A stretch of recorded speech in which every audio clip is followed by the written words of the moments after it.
So we've been talking about implementing inclusive design and how important it is to have multiple representations of things. It brought to mind one of my favourite movies of all time. Growing up as a kid, I loved Close Encounters of the Third Kind. And I think there's a really nice example of multiple representations and how important that can be. So for people who've never seen the movie, the premise of the movie is that lots of people start seeing UFOs, they're being visited by aliens, and if they've seen these things, they start to get images of something, but they don't know what it is, and they start making art. They start drawing pictures of Devil's Tower, which is actually the first national monument. You can see a pretty nice image of it here with the Milky Way in the background.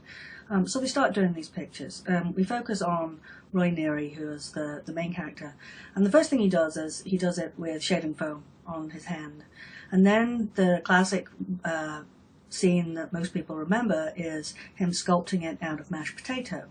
And then a little later on, we see that he's not the only one doing it. Other people are doing this, and the woman that he's met along the way, Gillian, she's also making representations of it. But hers are pictures, very pretty pictures, that you can see right here.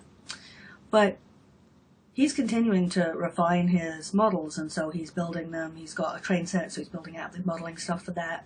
And he's getting better and better at it until eventually he's built a huge one in the middle of his living room out of all sorts of stuff he found in the garden.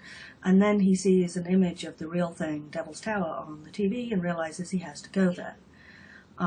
Now, the interesting thing about this is that there are all these people and they all get called. They've all got this image in their head. They all go out to Devil's Tower, but most of them have only been drawing pictures, not making 3D representations.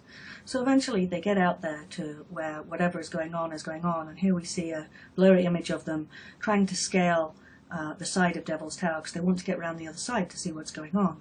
And Roy Neary is the only one who knows what the terrain is like, that there's a sheer drop on the other side, because he's the one who built it in 3 dimensions, whereas everybody else had just done a 2D image of one side of it. And so this is a really nice example, I think, of multiple representations and how we can all learn something by thinking and representing something in 3D rather than 2D.